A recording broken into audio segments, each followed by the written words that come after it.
அபியூஸுங்கிறது எப்படி தெரியுங்களா? வடிவேல் ஒரு காமெடி இருக்குது, ஸ்டார்டிங்லாம் உங்ககிட்ட நல்லா தான் இருக்குது ஆனால் ஃபினிஷிங் சரியில்லையாப்பான்னு வரும்.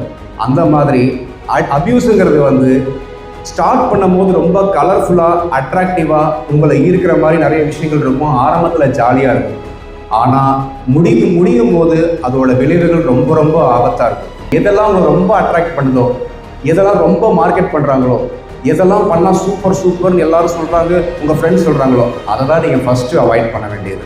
ஒரு தவறான விஷயமோ இல்லை ஒரு பிடிக்காத விஷயமோ உங்கள் ஃப்ரெண்ட்ஸோ யாரோ ஒருத்தர் உங்ககிட்ட சொல்கிறாங்கன்னா அதுக்கு நோ அப்படின்னு சொல்கிறது கூட ஒரு கரேஜ் தான்.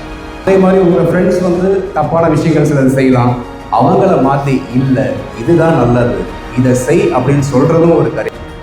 இந்த இப்போ நடக்கிற விஷயங்கள் நிறைய அபியூஸ் ஆகட்டும், செக்ஷுவல் அபியூஸ் ஆகட்டும், எல்லாமே ப்ரிவெண்ட் பண்ணுறதுக்கும் நடந்தால் ஃபஸ்ட்டு ஆக்ஷன் எடுத்து காப்பாற்றுறதுக்கும் அதோட முக்கியமான பொறுப்பு நாளைய அடலசன்ட் பாய்ஸ், நாளைய சிட்டிசன்ஸ் ஆகிற உங்ககிட்ட தான் இருக்குது. இது எல்லாரும் செய்வீங்களா?